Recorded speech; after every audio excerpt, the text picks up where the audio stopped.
ಇಲ್ಲ ತಿರುಪತಿ ಆಡೋದು ಬಿಡಿ, ಅದು ಒಂದು ನೋಡಿ ಸರ್. ನನ್ಗೆ ಗೊತ್ತಿರೋದು ತಿರುಪತಿ ವಿಚಾರದಲ್ಲಿ ನಾನು ಒಂದು ವೆಜಿಟೇಬಲ್ ಡೋನರ್ ತಿರುಪತಿಗೆ. ನಿಮ್ಗೆಲ್ಲರಿಗೂ ಗೊತ್ತಿದೆ ಎಷ್ಟು ಲೋಡ್ಗಳು ಕಳಿಸ್ತೀವಿ ನಾವು ವೆಜಿಟೇಬಲ್ ಡೋನರ್ಸ್. ನಾವೆಲ್ಲ ಲಾರಿನೇ ಕೊಟ್ಬಿಟ್ಟಿದೀವಿ, ನಾವೆಲ್ಲ ನಮ್ಮ ಸ್ನೇಹಿತರು ನಾವೆಲ್ಲ ಸೇರ್ಕೊಂಡು ತಿರುಪತಿಗೆ 45 ಲಕ್ಷ ಖರ್ಚು ಮಾಡಿ ಒಂದು ಲಾರಿ ಕೊಟ್ಟು ಅದಕ್ಕೆ ಪ್ಲಸ್ ನಾವು ವೆಜಿಟೇಬಲ್ಸ್ ಕೊಟ್ಟು ಕಳಿಸ್ತಾ ಇದ್ದೀವಿ. ತಿರುಪತಿನಲ್ಲಿ 2 ಲ್ಯಾಬ್ ಇದೆ. ಯಾವುದೇ ತರಕಾರಿ ಆಗ್ಬೋದು, ಅಕ್ಕಿ ಆಗ್ಬೋದು, ಏನೇ ಆಗ್ಬೋದ್ರು ಫಸ್ಟ್ ಕೆಳಗಡೆಗೆ ಹೋಗ್ಬೇಕು, ಅವ್ರು ಲ್ಯಾಬ್ ಅಲ್ಲಿ ಚೆಕ್ ಮಾಡಬೇಕು. ಆ ಲ್ಯಾಬ್ ಅಲ್ಲಿ ಚೆಕ್ ಮಾಡಿ ಆದ ನಂತರ ಆ ರಿಪೋರ್ಟ್ ಎತ್ಕೊಂಡು ಬೆಟ್ಟದ ಮೇಲೆ ಹೋಗ್ಬೇಕು. ಬೆಟ್ಟದ ಮೇಲೆ ಒಂದು ಲ್ಯಾಬ್ ಇದೆ, ಅಲ್ಲಿ ಚೆಕ್ ಮಾಡ್ತಾರೆ. ಅಲ್ಲಿ ಚೆಕ್ ಮಾಡಿ ಎಲ್ಲ ಈ ಲ್ಯಾಬ್ ರಿಪೋರ್ಟ್ ಆ ಲ್ಯಾಬ್ ರಿಪೋರ್ಟ್ ಈಕ್ವಲ್ ಬಂದಾಗ ಕರೆಕ್ಟ್ ಆಗಿದ್ದಾಗ ಓಕೆ ಅಂತ ಅವ್ರಿಗೆ ಬಂದಾಗ ಅವರು ಒಳಗಡೆಗೆ ಎಂಟ್ರಿ ಮಾಡಿಸ್ಕೊಳ್ತಾರೆ.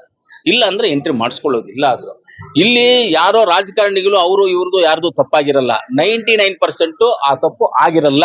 ನನಗೆ ಗೊತ್ತಿರೋ ಪ್ರಕಾರವಾಗಿ ಅಲ್ಲಿರೋ ಸಿಸ್ಟಮ್ ಪ್ರಕಾರವಾಗಿ ಏನೋ ಕಲಬೆರಕೆ ಆಗಿದೆ ಅಂತೆಲ್ಲ ಕಲಬೆರಕೆ ಆಗಿರೋದಿಲ್ಲ. ಹಂಗೂ ಏನಾದ್ರು ಕಲಬೆರಕೆ ಆಗಿದ್ರೆ ಅದಕ್ಕೆ ಕಾರಣ ಅಲ್ಲಿರ್ತಕ್ಕಂಥ ಲ್ಯಾಬ್ ಆಫೀಸರ್ಸೇ ಮಾತ್ರ. ಇವಾಗ ನಾವಿರ್ತೀವಿ, ಇವಾಗ ನಮ್ಮ ಸೆಕ್ರೆಟರಿ ಇದ್ದಾರೆ, JPSMS ನ ಜವಾಬ್ದಾರಿ ನೋಡ್ಕೊಳ್ಳುವಂತ ಅವ್ರು ನೋಡ್ಕೋಬೇಕು. ನಾನೇ ನೋಡ್ಕೊಳಕ್ ಆಗೋದಿಲ್ಲ ಅದನ್ನ. ಹಂಗೆ ಆಫೀಸರ್ಸ್ ನೋಡ್ಕೋಬೇಕಾಗಿತ್ತು. ಮಿಕ್ಸ್ ಆಗಿದೆಯಾ ಇಲ್ವಾ ಏನು ಅನ್ನೋದನ್ನ ನೋಡ್ಬೇಕಾಗಿತ್ತು. ಅದನ್ನ ನೋಡಿದ್ರೆ ಮಿಸ್ಯೂಸ್ ಆಗಿ ಹಂಗೂ ಏನಾದ್ರು ಅದಕ್ಕೆ ಏನಾದ್ರು ಮಿಕ್ಸಿಂಗ್ ಮಾಡಿದ್ರೆ ಅದೇನಾದ್ರು ಇದ್ರೆ ಅಲ್ಲಿರುವಂತ ಅಧಿಕಾರಿಗಳ ಮೇಲೆ ಆರೋಪ ಮಾಡ್ಬೇಕು ತಾನೆ. ಇದು ರಾಜಕಾರಣಿಗಳ ಮೇಲೆ ಆರೋಪ ಮಾಡೋದು.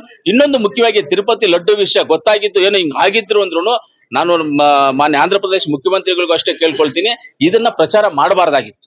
ಇದು ಒಂದು ನಮ್ಮ ಧರ್ಮದ ಒಂದು ವಿಚಾರ. ಪ್ರಚಾರ ಮಾಡದೆ ಇದನ್ನ ಒಳಗಡೆನೆ ಇಟ್ಕೊಂಡು ಆಫೀಸರ್ಸ್ ನ ಯಾರನ್ನ ತೆಗಿಬೇಕು, ಇದಕ್ಕೆ ಆ ಟೈಮಲ್ಲಿ ಯಾರಿದ್ರು ಏನಿದ್ರು ಅಂತ ಅವ್ರ ಮೇಲೆ ಏನಾದ್ರು ಕಾನೂನು ಕ್ರಮ ತಗೊಂಡು ಇದು ಮಾಡ್ಬೇಕಾಗಿದೆ. ಇದನ್ನ ಏನ್ ಮಾಡ್ತಾ ಇದೀವಿ, ರಾಜಕೀಯಕ್ಕೆ ಉಪಯೋಗಿಸ್ಕೊಳ್ತಾ ಇದ್ದಾರೆ. ಆದ್ರೆ ಯಾರು ಇದನ್ನ ರಾಜಕೀಯಕ್ಕೆ ಉಪಯೋಗಿಸ್ಕೊಳ್ತಾ ಇದ್ದಾರೆ, ಇದನ್ನ ನಿಜ ಮಾತಾ ಸುಳ್ಳು ಮಾತಾ ಅನ್ನೋದು ಇನ್ನ ಗೊತ್ತಿಲ್ಲ ನಮ್ಗೆ. ನಾವೇನ್ ರಿಪೋರ್ಟ್ಸ್ ನೋಡಿಲ್ಲ. ಆದ್ರೆ ಇದಕ್ಕೆಲ್ಲ ಪರಿಹಾರ ಯಾವಾಗ ಅಂದ್ರೆ ತಿರುಪತಿ ವೆಂಕಟರಮಣ ಸ್ವಾಮಿ ಅವರೇ ನೋಡ್ಕೊಳ್ತಾರೆ, ಅವರೇ ಅದಕ್ಕೆ ಪರಿಹಾರ ಕೊಡ್ತಾರೆ.